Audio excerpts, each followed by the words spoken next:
بسم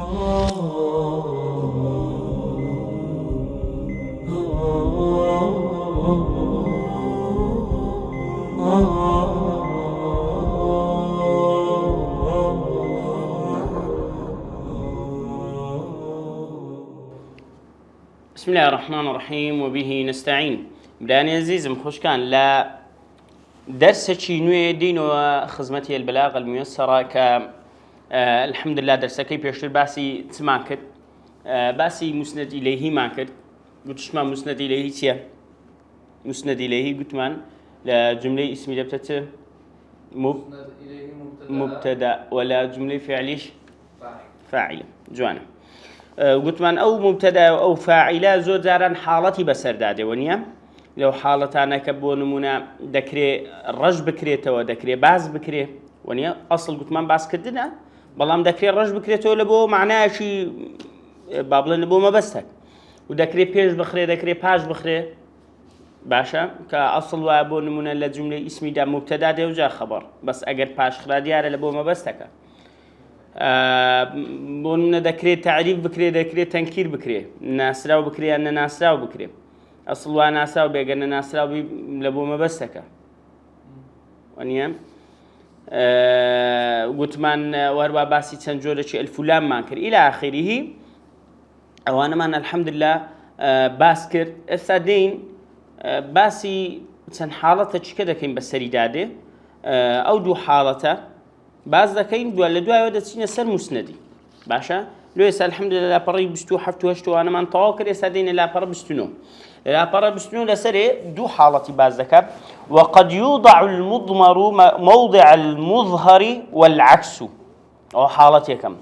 وينقل الكلام من أسلوب إلى أسلوب، أو حالتي جو ماشا. بالضبط هذه خاض حسابه تقريبا.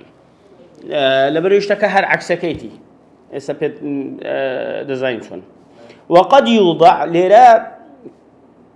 قدك وقد يوضع لوانه تدابندري مضمر لموضع مظهر دابندري لوانه دابندري تدابندري مضمر لجي موضع يعني موضع شوين موضع لشوين هو مثلا من اسم نسوي زي استا ايرس شويني دسم بيدنسه موضع اليد ونيا دكواتا شويني مظهر دابندري ما مصم مضمر سي ومظهر سي مضمر لسيو نزيكا لضميره نزيكا. أما مظهر يعني سن يعني غير الضمير كمظهر يعني ديار خراو اشتك ديار بناو بي باشا بالضبط. بله شلون لسيا لبوسيا قدك تقليل بله ضله جاري وهي ضمير لزينا وشي ديار دادندري يعني لباتي ناو بناو بيهينم بضمير ديهينم بزيناو ديهينم. والعكس يعني سن جاري وهي ناو كي لجاتي زيناو ديهينم باشا. بله بله يعني اگر بيتو اول عكسك بيمو جمله دوباره بكمو بعكسه ده بيبرمسه. وقد يوضع كعكسكو بالضبط. وقد يوضع المظهر موضع المضمر باشا. او تلو حالتي ده عكس ما كدو دكات دو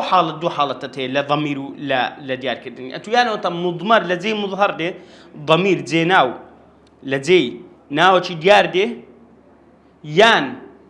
او جارا سده ناو شي ديار لزي زيناو طو او حالتي او موضوعيه كمان. وينقل الكلام يعني شو تا كلامك تسلي ذكري نقل ذكري. ينقل يعني نقل ذكري بفاعلك ديارنيا. ينقل الكلام سكن نقل ذكري من اسلوب الى اسلوب لا اسلوبك ولا بو اسلوب شديك باشا. ما بس بيسي ما بس بي التفاته باشا لو بابتي جومان التفاته او كزو زار نمونه بيدينو باس شيناكين باشا. جميع ما والإيضاح باب يسر إيضاحك. جميع ما تقدم جار على ما يقتضيه الأصل والظاهر. هرتشي أويك روي ما تقدم باشا جار على ما يقتضيه الأصل والظاهر. بوجورة دروا جار التي وهاتيا جار لجرى لجرنات جر يعني راجشان جاء لجرى جرى مجرى جار جرى على ما يقتضيه الأصل الظاهر بوشوي كأصل ظاهر أو كديارة شوني بيويست يقتضيه يعني ويك بيويستي يقتضي باشا أويك ظاهر أصل ظاهرة كشوني بيويستا بوجوره هاتيا ما بس أواني ديكين وقد يخرج الكلام عن هذا الأصل بلام ذكري كلامك لو أصل دربتي أنه مثلا أصل ظاهر وايا بونمونا مبتدا معرفة به ذكري لو أصل دربتي بالي باشا بالي ما يقتضيه وقد يخرج الكلام عن هذا الأصل ذكري كلامك لو أصلي دربتي فيوضع المضمر موضع المظهر ذكري سدا بندري يوضع المضمر ضمير دا بندري موضع المظهر لدي ناوتشي ديال كضمير الشأن وكو ضمير الشأن أو القصة ضمير الشأن ضمير قصة يبدو شان ضمير باب حسابك قصة يعني شيرون أو يكشتا ضمير الشأن سيان ضمير الشأن شيء زيادة وكو زياد ما بس مدلم زياد سيا يعني ذكرت جملة ببي أو بي بلام لودي لبو جرينجي دار خستنو شد الانتباه يعني سه يا بس سرنز راتشي شانو جرينجي بيدان لبو أوي كباش ضميري شأنك ده يعني مثلا مدلم قل هو الله أحد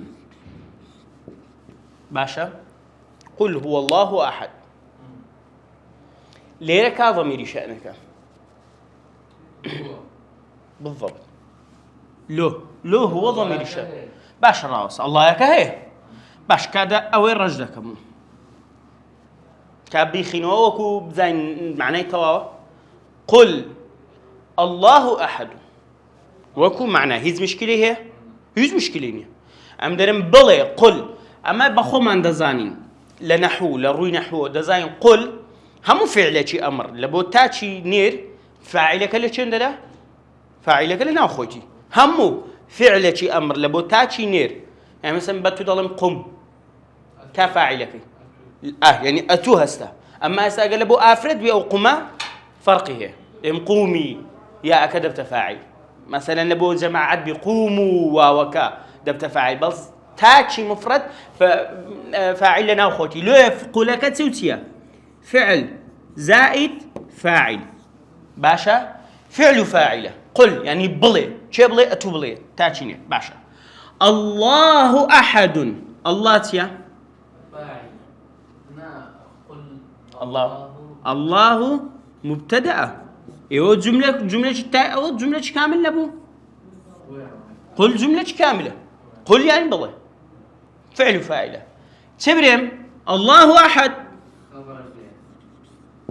باشا ليردا قل فعل فاعل الله مبتدأ أحد خبر هيز مشكلين يا جملة نحو لا نروي معناها بلان قادة فرمي قل هو الله أحد بيام بلي كافر كان هاتنا كلاي بيغم صلى الله عليه وسلم قلت يعني بسياري أن باري خواه وليكر ونيا أو صورتش لو باري وهات خواري بيام بلي أها أو ضمير الشأن أول شيء بيدلن ضمير الشأن باشا القصة أها يعني كو تفسير ذكره القصة والشأن بو معناه لك ذكره تكما مسمى بس بيتيا يعني دنگو باسكسية بيان بلي كدنگو باسكا أو بابتا كدلين قصة ما بس نشيروك بابت شيروك موضوع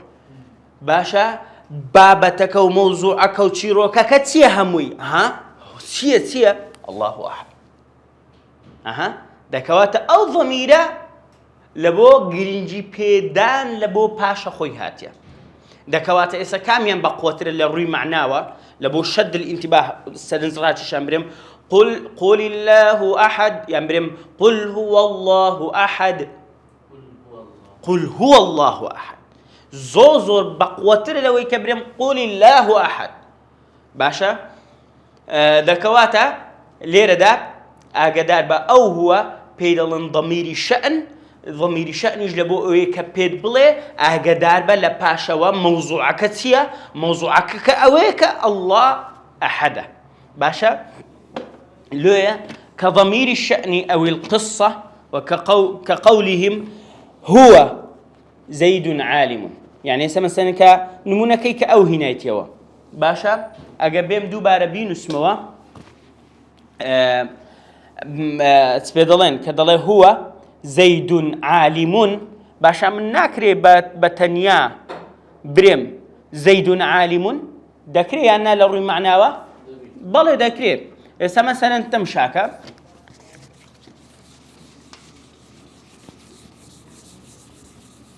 أو نمونا أنا منظور هنا وقت خوي زيد عالم زيد عالمة شي زيد شي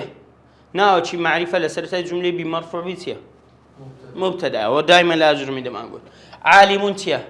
خبرتي زيد عالمة بس برم هو زيد عالم هو باشو هو تيا هو زيد عالم يعني بس بزام معناها كي تشي قران كاريش معناه ذاكر هو زيد عالم كاكا دزاني مسلك تيا أوها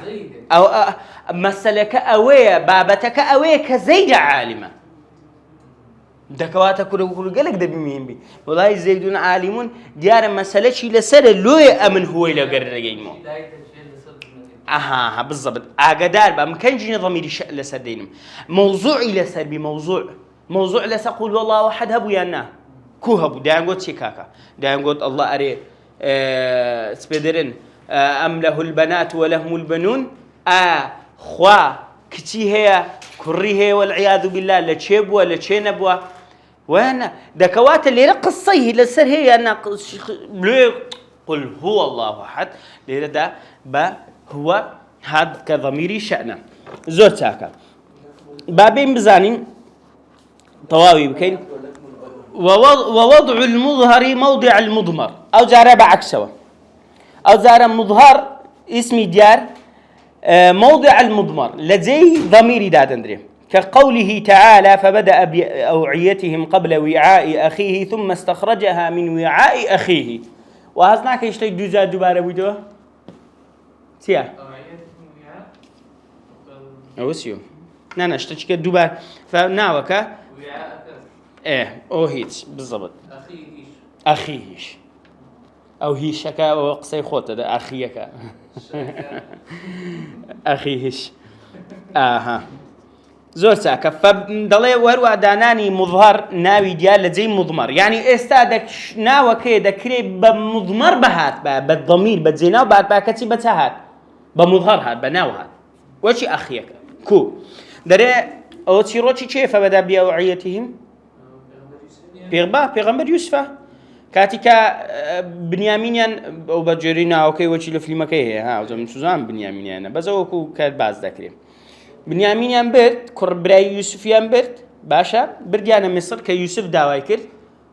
قال ائتوني بأخ لكم من أبيكم ونيا يتي الله برايكت أنا ملبو بينا جنان من جنتان نادمي وكل قرآن بازكا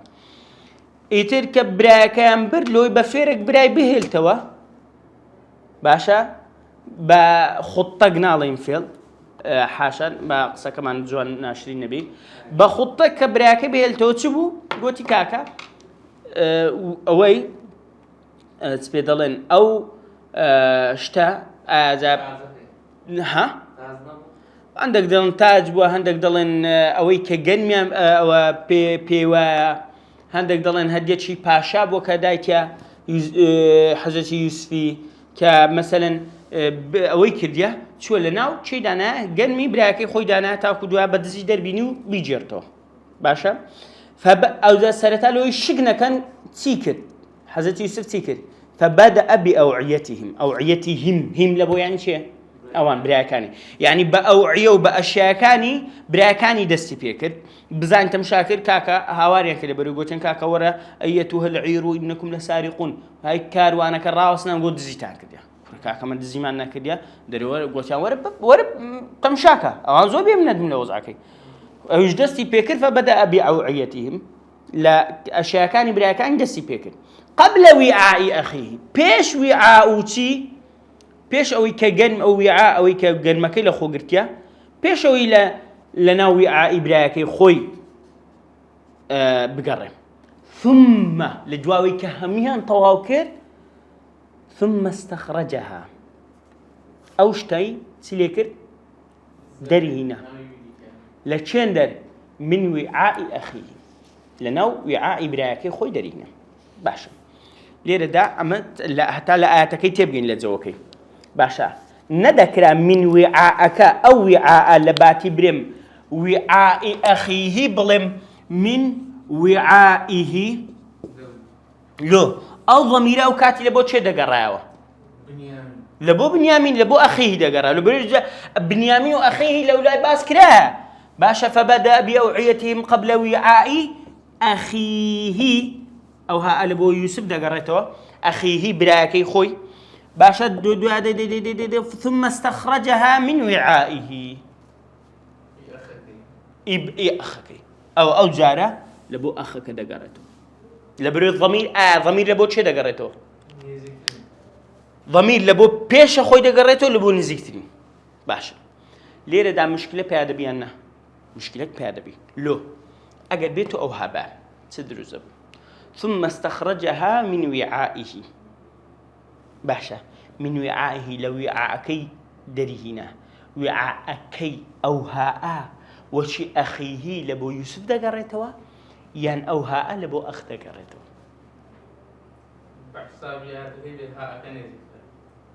ونيا دكوات أقرب مذكور أوا ثم استخرجها كاكا استخرجت شيء استخراجي كر ونيا وبحسب كضميرك لبو حزة يوسف بس شرني حزة يوسف بي ذكر بأمري أو بي ونيا مثلا كو فرعون ضل يا هامان ابن لي صرحة ونيا هامان قصركم لو دروسك يا هامان بخوجة بكورو بارشتي ديني نعم بس هامان تو أمرك كلبهم دروسك يا هامان أمرك دكواتا أجر بأوبا ثم استخرجها أوها لبو حزة يوسف دقرا لبو استخرج نزيكترين مذكورة ده باشا ليه تقدر شو ينا ليه تكشونك ده دروز نا لوي ليه تقنتي نا ضمي بلوي ليه تقنتي لجياتي حتى لو كجاري خوش ما كاد زوج زارن قصان لكن لو أنا ها زيناي بكادين دري أريد شيء لقيت شيء تلقى متى لقيت خودا لقيت فلا متى لقى وتا ها ونيا درنا أنا لقيتهما مثلا يعني أنا لقى أو ما لبروي عندك زيناي بكادنا أجر أتو بناوة شيء ظاهر نهيني ليه تكتي لو الله يسد أفرمه ثم استخرجها من وعاء أخيه لو الأصل من وعائه أصل وكبري ومن وعائه مكان أخيه بلام لقلا وجدان فائدة كي أوين كان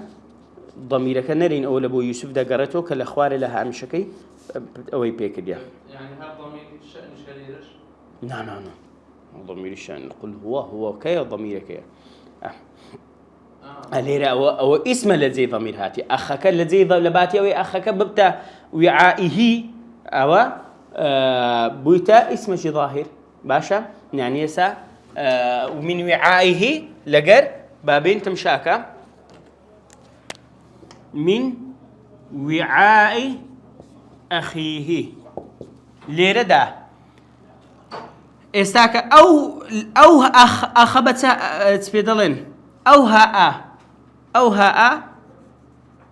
تمشاكا ما بسم أوي استاك لد آتكي كوهاتيا بأخاتيا بهاء هاتيا من وعائه يعني من وعاء أخيه كاتيا دكوات اللي ردا ناوتي مظهري لجيسه هنا لبجيز باشا بەڵام لە ئاەتەکەی دی چینە ضەمیری لە جێی چینە ضەمیری لە جێی ناوی باشە ئەوە عەکسەکەی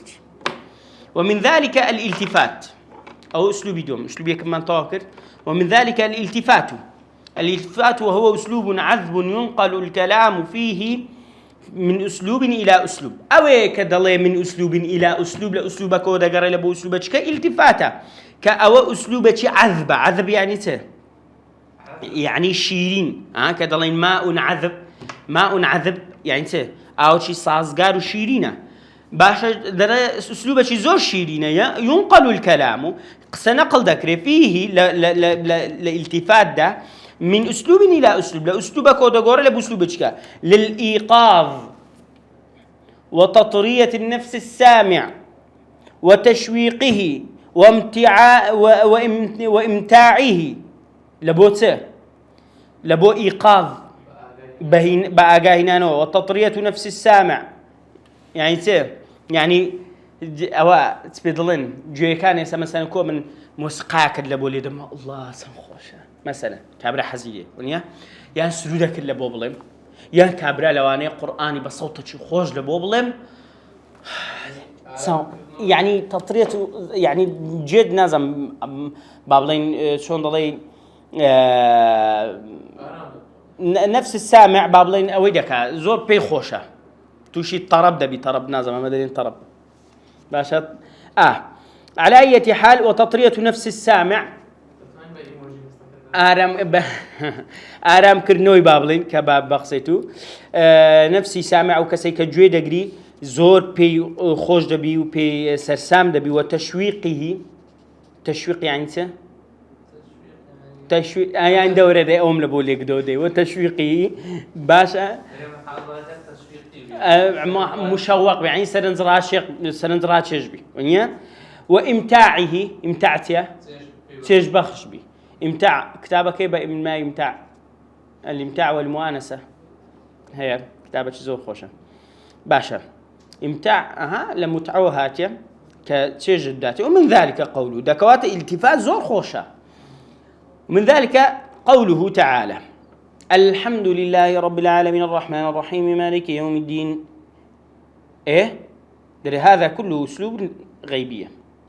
ضل حتى أسلوبي تيا أسلوبي غيبة يعني تيا غيبة غائبة يعني ضميرك وبابلين أسلوبك غائبة لو غائبة كاكا تمشى قوتم خوا سباس الدكم يعني قوتم سواز بخوا باشا الرحمن الرحيم قوتم خوات الرحمن الرحيم هل صفتي شيء لبو شيء هل لبو رب العالمين باشا مالك يوم الدين يعني والتشبيه بكبرهم كور والله أو كابريا ومنتوا باسي شيء دكين أمنتوا باسي محمد دكين لو فرضنا محمد براسي كسرتي شاكا إنسان شريك وبيكا هل وابا غائبة قلت ما تباشينا دكواتا بأسلوبة غائبة ثم ينقل بعد ذلك إلى الخطاب دكواتا لها لو أسلوبي غائبة شو تشندري خطاب يعني إنت أو كسيك مخاطبة وقصي لقلدك باشا إياك نعبد إياك نعبد وإياك نستعين خوايا تنهاي ما تودا برستين وتنها بجبتودا بستين تاسا هستان بيكدي الصورة فاتحة تامشين تو بنوعي لو ما أو مسألة أو زاويتي دابو آخر بيشتر نخير بزانة تن عجيبة راوسة هستا ومغند سورة فاتحة مخيندي والله رازكي سورة فاتحة سيباشا ثناء ولاء دعاء سورة فاتحة باشا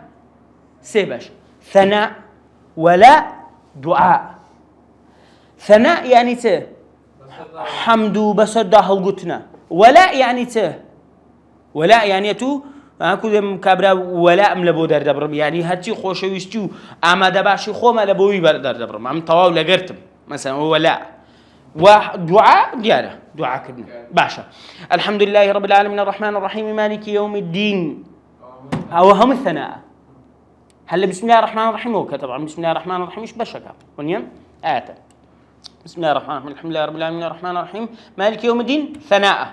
هم بسر خواه الضريب إياك نعبد وإياك نستعين أو ولاء موضوع قرايانا لثناء هات ولا يعني خوايا أما تنهاتو دا برسين تنها بجبتو دا بسلين باشا و لو يك موضوع قرا دو ضل فهو التفات أو التفاتة ولذلك لطائف وفوائد أو التفاتك لردادين إسدين هندك اشتكش بس بدادين لطائف وفوائد فوائد زوري تدا فإن العبد إذا ذكر الحقيقة بالحمد عن قلب حاضر لبروي فإن العبد لبروي عبد أجر بيته تسبي ذكر الحقيقة بالحمد باسي شكر أو كسك حقك حمد بكري مستحقة شان يوي حمد بكري عن قلب حاضر لقضلت شيء آمادا يعني بدل شكراني بكام وذكر تلك الصفات العظام أو هم صفات قوران باز بكا الحمد لله رب العالمين الرحمن الرحيم مالك يوم الدين إيه أو صفات قوران باز بكا التي تحرك قلبه كتيل دكا ضليت لدكا دجوليني قوي ذلك المحرك إلى أن يقول أو جولينا رجورة بي زيادة بي بقوة بي حتى تبلي حتى أن يقول إلى أن يقول لمن له تلك المهابة والعظمة والجلال مخاطبا إياك نعبد وإياك نستعين حتى وكو أويك أو مهابتيه أو زخمي أو قوريه بيبلي إياك نعبد وإياك نستعين يعني أهات مشاكة لا يخوته ولا صورة فاتحة ستدريسه أو غيبة أو أسلوبي غيبة باشا رول أخواني لقسا كردن الحمد لله رب العالمين أستاج لبو أو رب العالمين الرحمن الرحيم كالرحمن الرحيم مالك يوم الدين باشاي روجي جهال روجي باداشتا مالك يوم الدين كتمشاهدة كي كله زور زخمة أجا تفسير صورة فاتحة بخينيونيا أو زاد زاني أو أنا معناها زور زخمة إيه يكسر ريتي لكي دلي والله أويك أو ثناء أي مستحقة دبيه أويك من ريتي كم بلم إياك نعبد وإياك نستعين أخوة امتناتو دبرس امتناتو شبتو دبرس دكواتا أو عظمته اللي كركتو والأخوابك أو بيوسي بو التفاته ثناءك بغيبيبو باس كدنا كي خوا بغيبيبو أو باس كده ويك التمهيدك بلويكت ولا أكي خود در بري ولا إخوش بس در دبري روبرو در دبري يان بغيبة برو يعني سامن بعمل هلا ما ربي والله كاج أحمد لا تبرع در زيادة كسي كم نابي أتونقل خوش نبي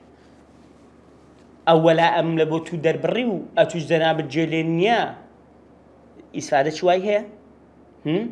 ولا راستو خوبي باشا محتو وصفيش بالضبط ولا راستو خوبي تشاكتلا مدحو وصفيش بغيبت بي بغيبت كذا من بغيبة يعني سهنا